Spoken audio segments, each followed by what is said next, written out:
প্রণয় ভার্মা গেলেন, দীনেশ ত্রিবেদী আসছেন। এই আসা যাওয়ার মধ্য দিয়ে কি বাংলাদেশ ভারত সম্পর্কের কোনো উন্নতি ঘটবে? বাংলাদেশে নিযুক্ত ভারতের রাষ্ট্রদূত প্রণয় ভার্মা তিনি বাংলাদেশ ত্যাগ করেছেন, অথবা তার যে দায়িত্ব ছিল সেই দায়িত্বের সমাপ্তি ঘটিয়েছেন তিনি।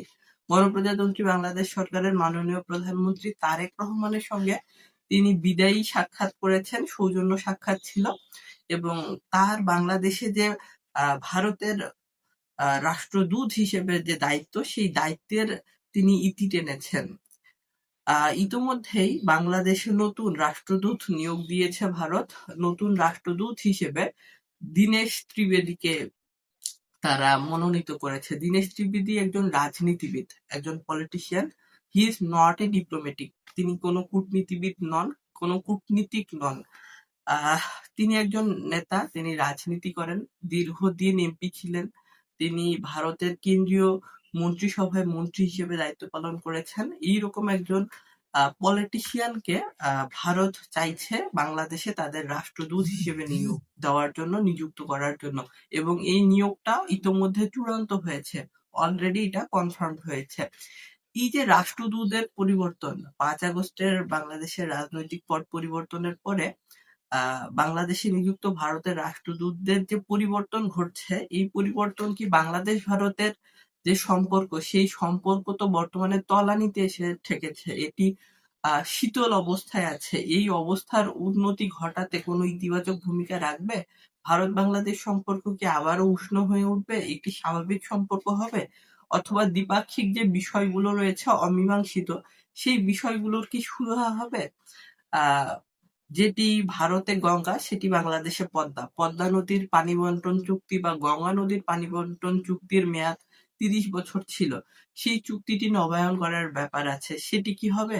বাংলাদেশ তো পদ্মা নদীতে পদ্মা ব্যারেজ তৈরির একটি পরিকল্পনা করছে। তাই যদি হয়, তাহলে কি পদ্মা নদীর পানি বন্টন চুক্তি আর হবে না?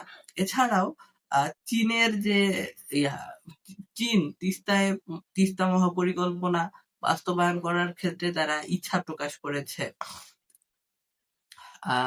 ভারত তিস্তা নদীতে পানির যে ন্যায্য হিস্সা, সেটি থেকে বাংলাদেশকে বঞ্চিত করছে বলে বাংলাদেশের তরফ থেকে একটি অভিযোগ আছে।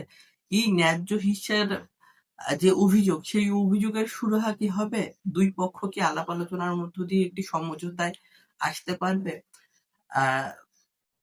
তিস্তাতে যদি চীন একটি মহাপরিকল্পনা বাস্তবায়ন করে, সেটি ভারতের যে শিলিগুড়ি করিডোর আছে, যেটাকে আমরা চিকেন নেক বলে থাকি, সেই শিলিগুড়ি করিডোরের কাছাকাছি অনেক বড় একটি স্পর্শকাতর প্রকল্প হবে চীনের যদি বাস্তবায়নে তিস্তা মহাপরিকল্পনা যদি করা হয়। মজার ব্যাপার হচ্ছে, তিস্তা মহাপরিকল্পনা বাস্তবায়ন করার মতো সক্ষমতা কিন্তু বাংলাদেশের নেই। এটি বাংলাদেশকে ভিন্ন কোনো রাষ্ট্রের সহযোগিতা নিয়েই করতে হবে।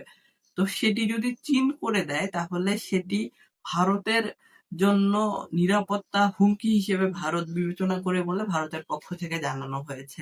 এছাড়াও ভারত বাংলাদেশ সীমান্তে উত্তেজনা আছেই। বিজিপি এবং বিএসএফ গুলিবর্ষণ করছে, মানুষ নিহত হচ্ছে, আহত হচ্ছে, এবং গরু চোরা কারবারি থেকে শুরু করে ধর্মীয় উন্মাদনা, সাম্প্রদায়িক যে সহিংসতা, এগুলো আছেই।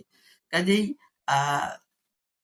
রাষ্ট্রদূত পরিবর্তন, অর্থাৎ প্রণয় ভার্মার পরিবর্তে দীনেশ ত্রিবেদী আসার ফলে কি বাংলাদেশ ভারত সম্পর্কের যে অচল অবস্থা আছে, যে শীতল অবস্থা আছে, সেটি কি উন্নত হবে, উষ্ণ হবে, গরম হবে, অধিকতর উন্নত হবে?